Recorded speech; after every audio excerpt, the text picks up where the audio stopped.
is a system we're developing for the car that enables our customers to browse, download, and use applications that are designed specifically for the vehicle.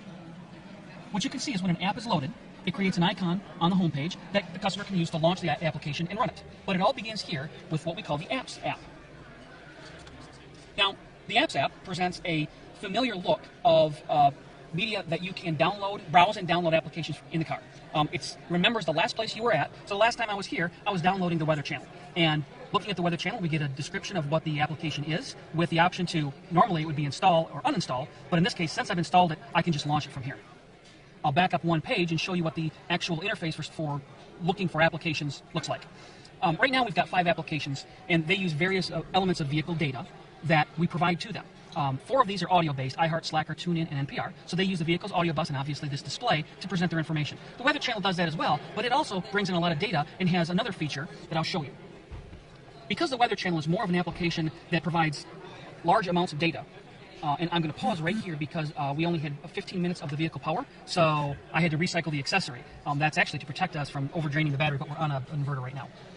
So once I recover, we're launching the Weather Channel, and because the applications, we have to be very careful with our applications that we respect how much distraction they cause. Something like the Weather Channel where you're looking at able to look at the forecast for the week and pick a day you want and get the forecast, the detailed forecast, read back to you.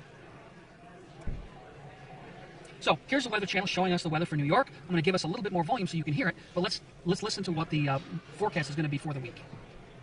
If I can hit the button. And they stop messing with the trunk.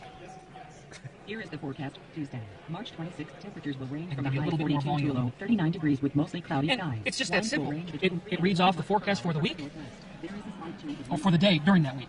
Now, we talked about driver workload.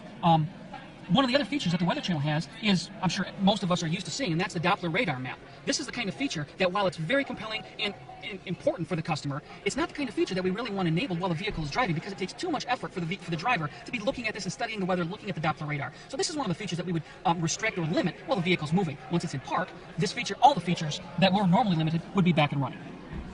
So that's the Weather Channel. Let me give you an example of one of our audio applications, TuneIn Radio. Now this particular application is really pretty slick because it allows you to listen to radio stations that are broadcasting all over the world. In this case, we loaded in a station playing in Russia.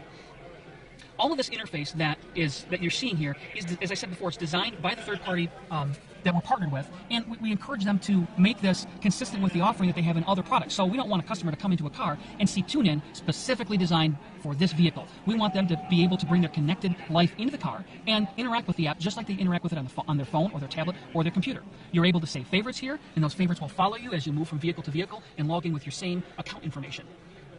So they control all of the all of these menu features, but we go through a certification process to make sure that they fit our minimum requirements for design and, of course, meet all our HMI driver workload requirements.